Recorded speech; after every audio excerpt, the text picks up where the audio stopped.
Module 9. The Aesthetic Domain. Aesthetics is all about being able to appreciate beauty through our senses.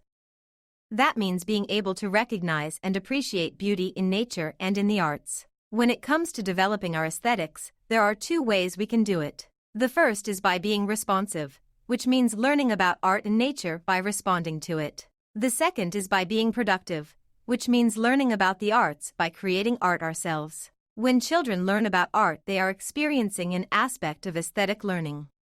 Learning about aesthetics is really important for a few reasons. First, it helps us connect with nature and appreciate the value of the arts in our world. It can also bring us personal fulfillment and help us develop good work habits. Plus, learning about aesthetics can make other subjects, like history or science, more meaningful by showing us how art and nature are a part of our everyday lives. It also provides successful experiences. Finally, aesthetics can help us understand our cultural heritage and build bonds with older generations. It can also help us come together as a group and develop a sense of cohesion. So, the next time you see something beautiful, take a moment to appreciate it and think about how aesthetics can help you understand the world around you.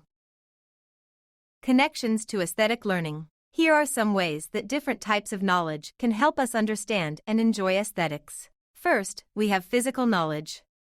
This means we can learn about the physical properties of different materials, like texture, weight, and shape. By understanding these properties, we can appreciate how artists use them to create beautiful works of art. Next up is logical mathematical knowledge. This helps us understand the relationships between different elements in a work of art and the vocabulary we use to describe and evaluate them. For example, we might talk about how a painting uses contrast, color, or composition to create a particular effect. Another important type of knowledge is representational knowledge. This involves using symbols to convey meaning, like how an artist might use a certain color or shape to represent an idea or emotion. By understanding these symbols, we can appreciate the deeper meanings behind a work of art. Then there's social conventional knowledge. This is all about understanding the facts, traditions, and conventions that shape our society and culture. By understanding these cultural contexts, we can better appreciate how artists use their work to comment on or challenge these norms. Finally, we have metacognitive knowledge. This involves thinking about thinking, or reflecting on our own thought processes. By developing this type of knowledge, we can become more aware of how we experience and appreciate art, and how we might expand our understanding and appreciation in the future.